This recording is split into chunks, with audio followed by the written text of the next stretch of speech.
What would you do if someone begged you to throw your whole career on the line for a shot at justice? Buckle up, because today's story is about Sarah Thompson, a 27-year-old cop from Atlanta, Georgia, whose life got flipped upside down by a desperate plea from a prisoner. This ain't your typical tale of bending rules or chasing glory. It's about one gut-wrenching choice that could rewrite two lives forever. Before we jump in, hit that like button, smash subscribe, and drop a comment with your city. Let's see where y'all are watching from. Trust me, this ride's got shocks you won't see coming, so stick around. Meet Sarah, a no-nonsense officer who played by the book every single day. Growing up in a gritty Atlanta neighborhood, she learned from her mom, a retired detective, that being a cop meant protecting the vulnerable, no matter what. Sarah wasn't about shortcuts or favors. She earned respect with her grit, treating everyone from perps to partners with straight-up fairness. But when a shady higher-up pushed her too far, Sarah's world took a wild turn. Let's dive into her story. Sarah Thompson was the kind of cop who made the badge mean something. At 27, she was tearing it up at a bustling Atlanta precinct, handling everything from bar fights to burglary calls with a cool head and a sharper mind. Her mom, a retired detective, had drilled into her that justice wasn't just a job, it was a promise to stand up for those who couldn't. Sarah lived that promise, never cutting corners, always calling out sloppy work, even when it ruffled feathers. Her knack for calming chaos earned her props from her squad, who always wanted her on their shift. She was the one you wanted watching your six. But not everyone was a fan. Her boss, Lieutenant Greg Harlan, a slick-talking vet with 20 years on the force and friends in high places, didn't like her style. When Sarah shut down his creepy late-night texts and reported his shady overtime scams, Harlan's ego took a hit. He leaned hard, piling her with graveyard shifts and sketchy calls in rough neighborhoods. One night, he called her into his office, all smiles, and laid it out: play ball, or her career would stall. Sarah didn't blink. She told him to back off and threatened to escalate it. 2 weeks later, transfer papers hit her desk. She was being shipped to a high-security prison in rural Valdosta, Georgia, 4 hours south. The excuse? Staffing shortages. Sarah saw through it. Harlan was flexing his pull to bury her. Swallowing her pride, she packed her life into a few boxes and headed to a world where the rules, and the stakes, were about to get a whole lot wilder. The Valdosta Regional Correctional Facility hit Sarah Thompson like a punch to the gut. Steel gates clanging shut, shouts echoing off concrete, and eyes watching her every move. This wasn't Atlanta's streets. This was a pressure cooker where hope was a rare commodity.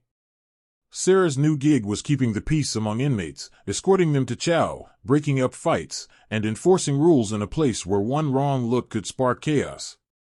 She learned fast that being a corrections officer was a different beast from being a city cop.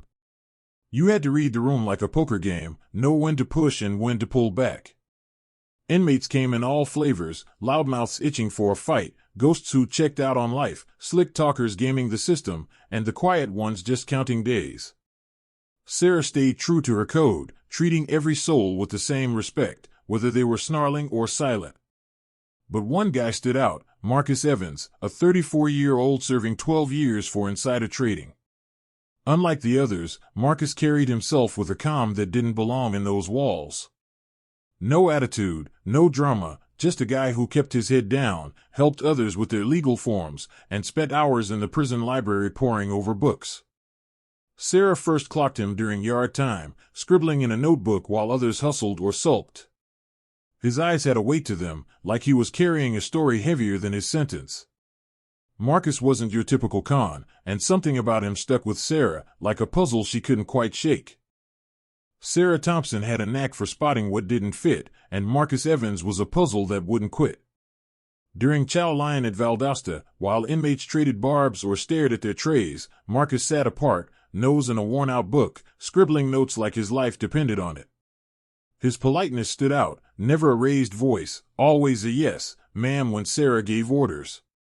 But it was his eyes that got her, heavy, haunted, like he was carrying a ghost. No mail ever came for him, no visitors showed up, just Marcus and his quiet solitude. One night, during a routine cell sweep, Sarah's gut led her to check his bunk a little closer. Tucked under a stack of legal pads, she found a beat-up envelope stuffed with papers, court filings, old emails, and what looked like financial records. When she called Marcus out, expecting excuses, he didn't flinch. Instead, he locked eyes with her and dropped a bomb that hit like a freight train. "Officer Thompson, I didn't do it," he said, voice steady but raw. "They pinned it on me to cover their tracks. I just need someone to hear me out and help me keep a promise to my brother." Marcus told her about his younger brother, Tyler, who'd been 19 when Marcus got locked up, battling a rare heart condition. Tyler had dreamed of racing cars, but he died waiting for a transplant Marcus couldn't afford while fighting his case. Marcus had sworn to clear his name so Tyler's memory wouldn't be tied to a lie. He needed someone on the outside to dig into the truth, someone like Sarah. Standing there, holding that envelope, Sarah felt the ground shift. Getting involved could torch her career, maybe worse. But Marcus's words, that mix of grit and grief, stuck with her like a song she couldn't shake. Marcus Evans's words lit a fuse in Sarah Thompson's head that wouldn't burn out. Standing in his cell, that envelope of papers heavy in her hands, she felt like she was staring down a cliff, jump, and she could lose everything, walk away, and Marcus's truth might stay buried. His story about his brother Tyler, dying while Marcus fought a rigged case, cut deep. Tyler had been a gearhead, dreaming of burning rubber at a racetrack, but a bad heart and no transplant stole that dream. Marcus said his old company, a shady Atlanta finance firm, had framed him to hide their own dirty deals, even sending goons to scare his family into silence after Tyler's death. Sarah told herself to stay out of it. This wasn't her fight. But that night, tossing in her Valdosta apartment, Marcus's voice kept looping in her mind, raw and real. By morning, she was done wrestling her conscience. On her day off, she hit a small-town library outside Valdosta, pulling up old news articles and court filings on a creaky public computer.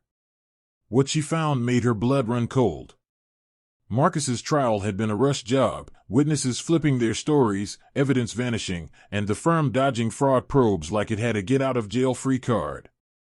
Sarah started making calls, tracking down a blogger who'd sniffed around the company's scams and a former coworker who'd quit after being pressured to lie.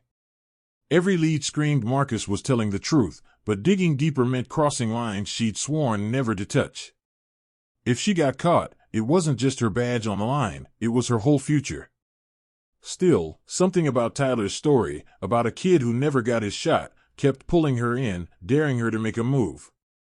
Sarah Thompson was in too deep to turn back. For 2 months, she burned her days off chasing leads on Marcus Evans's case, piecing together a web of lies spun by his old Atlanta finance firm. Every article, every hushed phone call with ex-employees, pointed to a scam so dirty it made her stomach churn, cooked books, bribed regulators, and Marcus as the fall guy. But the real game-changer came when a tip from that blogger led her to a retired accountant, Jim Baxter, now battling lung cancer in Macon. Jim had been the firm's number cruncher, forced to fudge records to pin the blame on Marcus. With nothing left to lose, he handed Sarah a USB drive packed with proof, encrypted emails, wire transfers, and voicemails that laid the firm's fraud bare. Sarah knew she was holding dynamite.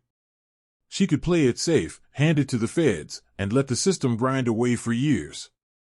Or she could go rogue, team up with that blogger, and blow the lid off now. Her cop instincts screamed follow protocol, but Tyler's memory, Marcus's kid brother who never got his shot, kept pushing her toward the edge. Sarah made her call. She linked up with the blogger, leaked the evidence to 3 major Georgia news outlets, and used her prison access to log Marcus's clean record every time he broke up a fight or helped an inmate read a letter. When the story hit the airwaves, it was like a bomb going off. By noon, the firm's CEO was in cuffs, and Marcus's name was trending as the guy who got screwed. But Sarah wasn't in the clear. Whispers started circling at Valdosta. Someone was sniffing around her late-night library runs. If they tied her to the leak, her career was toast, and maybe more. Still, seeing Marcus's eyes light up with a spark of hope made her think it might just be worth it. A week after the news broke, Marcus Evans walked out of Valdosta Regional Correctional Facility, a free man. The Atlanta firm's fraud was plastered across every screen in Georgia, and Marcus's conviction was history, overturned in a courtroom blitz. Sarah Thompson watched him step into the sunlight, his shoulders lighter but his eyes still carrying Tyler's shadow. That night, in a quiet Valdosta diner, Marcus slid into a booth across from Sarah, looking out of place in jeans instead of prison khaki. He didn't waste time. He had a new mission, a foundation in Tyler's name to help kids with serious illnesses whose families were tangled in legal messes. "I need you, Sarah," he said, voice steady but urgent. "You know how to fight the system. Help me make sure no kid goes through what Tyler did." Sarah's phone was blowing up with calls from prison brass and nosy reporters sniffing out her role in the leak. She knew the heat was coming, so she made a call that flipped her world. She quit the prison, walking away from the badge she'd bled for. Her warden, a gruff but fair guy named Tom Carver, didn't sugarcoat it. They'd found traces of her digging, and while he respected her guts, she was on thin ice. Sarah didn't look back. A month later, she and Marcus met in a Savannah coffee shop, sketching out the Tyler Evans Foundation on napkins. By spring, they'd launched, helping their first family, a mom named Keisha Wells, drowning in medical bills for her daughter's kidney treatments while her husband sat in county lockup. Sarah sat with Keisha, sorting bills and legal forms, feeling a fire she'd never known as a cop. Marcus threw himself into it, working late to secure grants and hospital partnerships. The broken man from Valdosta was gone, replaced by a guy with a purpose as fierce as Sarah's. But the heat from the prison investigation wasn't fading, and Sarah knew their fight was about to get bigger than either of them expected. Just when Sarah Thompson thought the dust had settled, a call from an old Atlanta precinct buddy, Detective Jamal Carter, turned everything sideways. A federal probe had cracked open the Atlanta finance firm's dirty laundry, way beyond Marcus's framed job. They'd been silencing whistleblowers and rigging deals that tanked communities, leaving families broke and desperate. The feds needed Marcus to testify, not just about his case, but to blow the whistle on a decade of scams. Sarah found Marcus at a Savannah park, staring at a playground where kids raced around, his hands gripping a photo of Tyler. He was rattled. Testifying meant facing the same sharks who'd stolen 3 years of his life and cost him his brother. Nightmares of Tyler's hospital bed were back, and Marcus admitted he was scared to lose the foundation's momentum. But then he told Sarah about Keisha Wells's daughter, Lila, now out of dialysis and starting school, thanks to their work. Keisha had hugged him, saying the foundation gave her hope when the system didn't. That hit Marcus hard. "Tyler would have wanted me to fight," he said, voice steady. "Not just for him, but for every kid like Lila." Sarah backed him up, no question. She juggled foundation duties while prepping Marcus for the stand, working with prosecutors and dodging reporters sniffing out her role in his release. The trial was a circus, cameras flashing, lawyers slinging mud, but Marcus stood tall, laying out the firm's scams with receipts that couldn't be spun. Sarah watched from the courtroom, heart pounding, as he turned the tables on the suits who'd crushed him. The jury took 4 hours, guilty on all counts, executives cuffed, and millions earmarked for victims. The fallout was electric. Whistleblowers came forward, families sent thank-you notes, and the Tyler Evans Foundation got calls from hospitals nationwide wanting to partner. A year later, Sarah stood in their Savannah office, walls lined with photos of kids like Lila, smiling despite their battles. Marcus, now a sought-after speaker on justice reform, pointed to Tyler's photo in the center. "He's why we're here," he said. Sarah nodded, realizing their fight, born from a promise to a kid who loved fast cars, had sparked a movement. From a Valdosta cell to a national stage, they turned pain into purpose, proving that sometimes the biggest justice comes from the smallest promises kept.